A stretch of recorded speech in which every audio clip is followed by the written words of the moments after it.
What is going on? This is Brandon, aka the Port City Attorney. Today, we're going to be talking about the unfortunate officer-involved shooting death of an individual by the name of Landon Eastep. I'm going to go ahead and throw a warning out there. Viewer discretion is advised. I'm going to show you the whole video so that you can make a determination for yourself. You're not going to be taking my word for it. You're going to watch the entirety of the video, and it's about 7 minutes long, and it's going to show the events leading up to the shooting death and the actual shooting death unfold. A quick breakdown of the timeline events as they occurred. This all happened on Thursday, January 27th, 2022. This was last week. I didn't make a video on it immediately because I wanted to wait to see if more information had been presented. At this point, what we have is Landon Eastep was sitting on the side of the road on a guardrail right off of Interstate 65 that runs north to south from Michigan, Indiana, down to Alabama, I believe. It's a major corridor of the Midwest and through the South, and it's a busy road. Allegedly, an officer with the Tennessee Highway Patrol was traveling northbound and saw Mr. Eastep sitting on the guardrail. Allegedly, he stopped, asked Mr. Eastep some questions, and offered to give him a ride because he was concerned for his safety and potentially the safety of any drivers traveling along that roadway.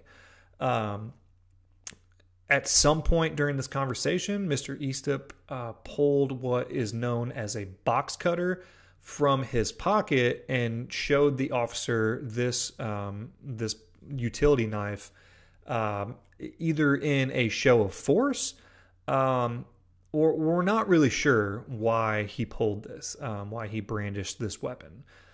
It's an important thing to note based on the criticism that has come out from elected officials and from the public at large, that a box cutter or a utility knife is a deadly weapon. It's not my opinion. It is well-established case law that a knife is a deadly weapon. It might not have the same capabilities or characteristics of a firearm, but they are in the same category as a deadly weapon.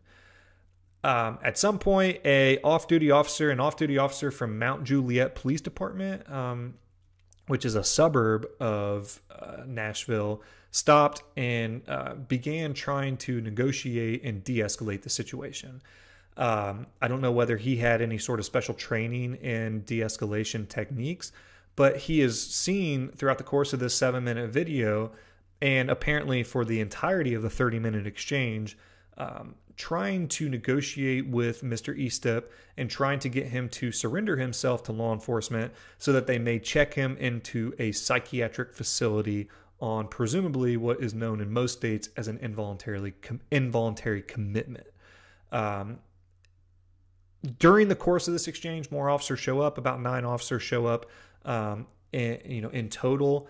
At the end of the video, what you're going to see, Mr. Eastep pulls a cylindrical object off of his hip and points it at the officers in a similar stance as someone who is taking a position to fire a weapon. The officers then fire, and Mr. Eastep expires on the scene. Now, again, we're going to look at this video together, and I'm going to let everyone make their own decisions, but I want to offer some commentary from a legal perspective, purely for education only.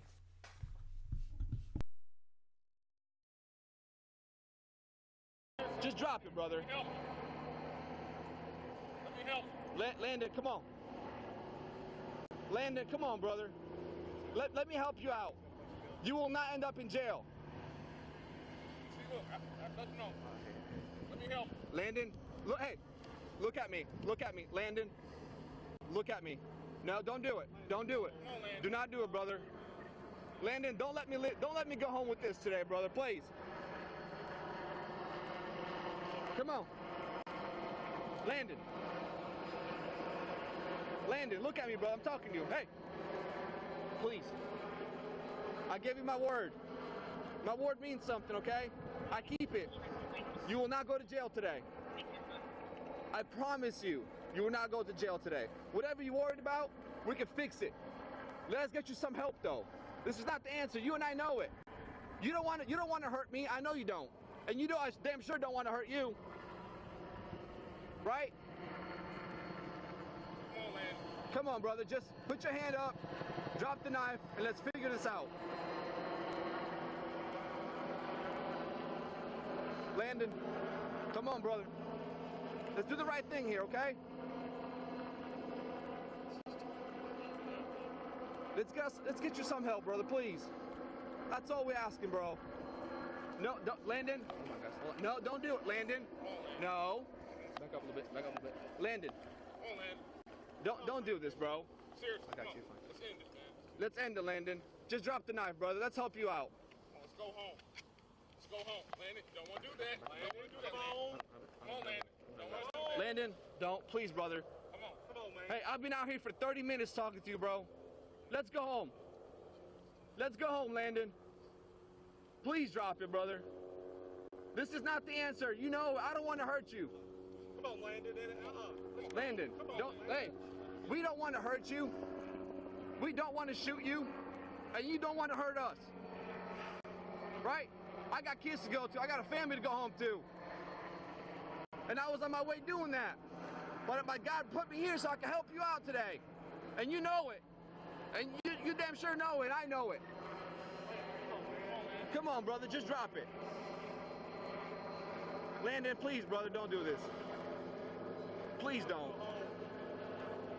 Please. You've been talking to me the whole time, brother. Please. Do it for me. I give you my word, I will help you out. Okay. Look, here, take them off. Come on, brother. That makes you feel better. Take the sunglasses off. No big deal. My sunglasses off. Eye to eye. I've been talking, brother. Look, I don't even have a damn vest on. And I still stopped at the interstate because I want you to go home today. I don't want you to end up dead inside interstate. Nobody wants that. This folks right here, they got kids in the cars. Look at that, kids over there just sitting by. Don't give them that show, brother. Okay, please. They're gonna have to live with this too, not just me and you. Please, just drop it, brother. That's all you gotta do. I promise you. Get your hand out of your pocket, drop the knife, and I'll guarantee you I will have an ambulance here to help you out. You will not go to jail if that's what you're worried about. Nope. Come on. I'm not taking anybody to jail then, Landon. Not doing that. Come on, Landon. Please. Help me help you. That's all I'm asking for. Come on, brother. Just drop the knife. Get your hand out of your pocket. If that's a gun, what you got in there, don't worry about it. We'll figure it out. We'll fix it. I'm not too worried about that right now. I'm worried about you. I'm worried about you, Landon. Come on, brother. Just drop it. Come on. I know you can do it. I know you want to do the right thing here. And this is your chance. Landon. Come on, brother. Landon, please, brother. Don't do it. Don't do it. No, no, no. No, Landon.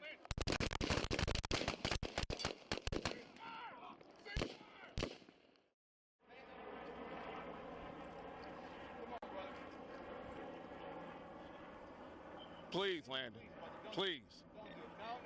No. Landon. Cease fire! Cease fire! Please, Landon. Please.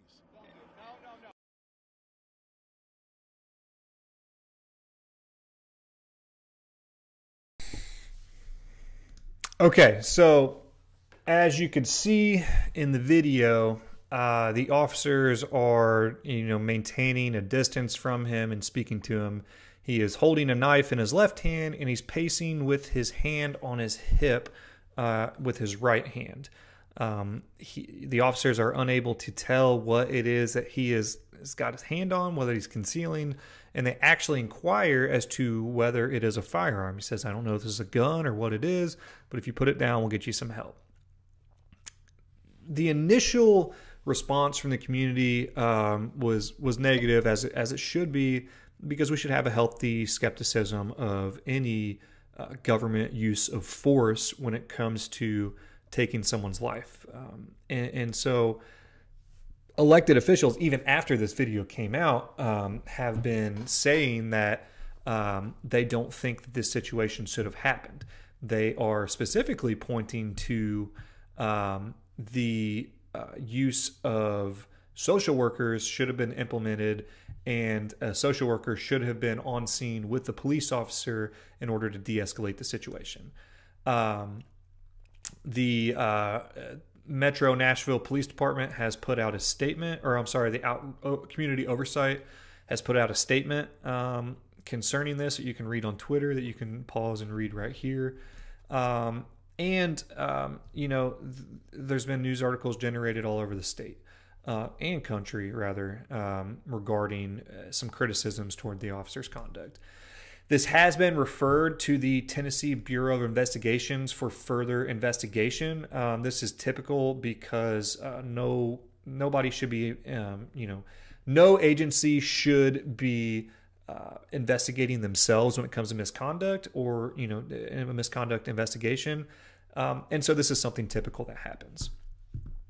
I want to talk briefly about use of force and whether or not something is justified. Now, when you say a justified shoot or a good shoot, you don't mean that it was a good thing that they used force. It was a good thing that that they were able to, use the situation or use their weapons in the situation, or that was somehow lauded. That's something that they should have done. Justified means that under the circumstances, they were able to invoke either the doctrine of self-defense for themselves or others. And a good shoot doesn't mean it's good, right? It just means that it is a justified shoot. When we're talking about justification of using a firearm, typically when we're talking about police, we are talking about whether or not the circumstances leading up to the use and implementation of that deadly force met or exceeded the level of force that was presented. At the outset of this video, I stated that it's important to note that a knife, a utility knife, a box cutter, is a deadly weapon. The courts have consistently held that the use of a deadly weapon or the brandishing of a deadly weapon means that you can use anything to meet or exceed that force when it comes to the realm of self-defense. So the old adage, don't bring a knife to a gunfight. If you produce a knife against an officer or a person, more importantly, they are then able to meet and or exceed that level of force in order to neutralize whatever the situation holds. So if I pull a knife on you and you pull a gun on me, they're both deadly force. Now, if I say, I'm going to kick the shit out of you, I'm going to punch you in the face, and you pull a gun and shoot me, that's probably not justified unless you're able to articulate a fear of substantial bodily injury. Every situation is different, but here are the facts in this one. Fact number one, Mr. Eastup was sitting on the side of the road, and an officer stopped to allegedly make sure that he was okay, and offered to give him a ride. I would equate this to if I was sitting on a bridge, dangling my feet over. I would hope that an officer or somebody would stop to see if I was okay, if I was in some sort of a crisis. Now, Mr. Eastup's wife has hired an attorney, presumably for a civil suit that'll come after this. And the attorney and the wife through the attorney has stated that he wasn't bothering anybody, that he wasn't impeding traffic, that they could have just left him alone. I think that, if you've ever driven down an interstate, it's rare, very rare to see somebody, walking down the interstate, let alone sitting on a guardrail. So I akin this again to sitting on a bridge. I would hope that someone would make sure that I'm okay, and that, that I'm not going to hurt myself or, potentially anybody else by walking in the middle of the road. That's fact number one. Fact number two, during this conversation, Mr. Eastup, presumably unprovoked, pulled a box cutter. There's no indication that the officer stopped and had his gun drawn. So the person that showed the deadly force first was Mr. Eastup by pulling out this box cutter out of his knife, this box cutter knife out of his pocket.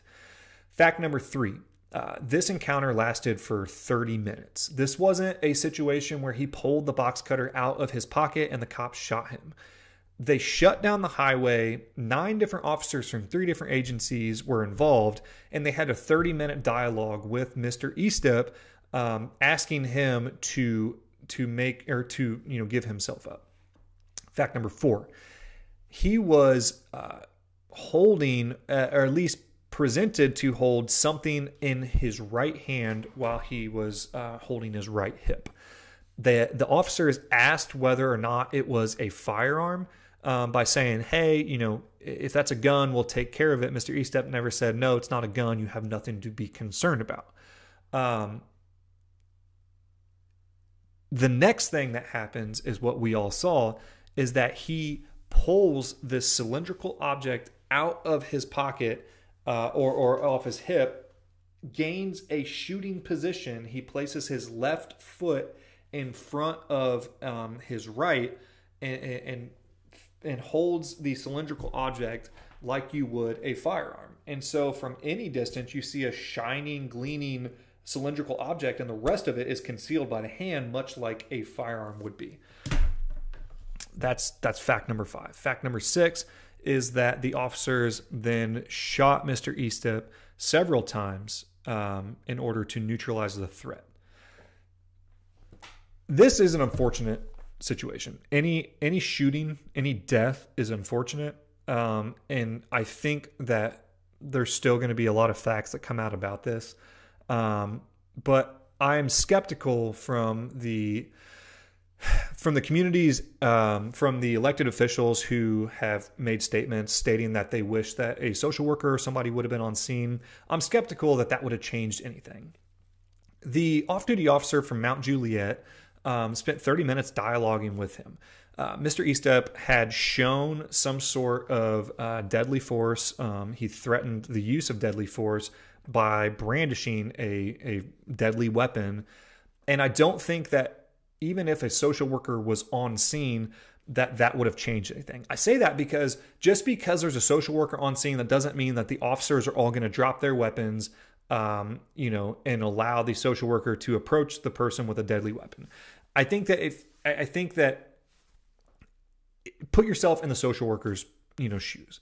You're making $35,000 to $50,000 a year. You're unarmed, and you're asked by your employer to walk up to somebody with a deadly weapon and ask that all the police officers put all their deadly weapons away.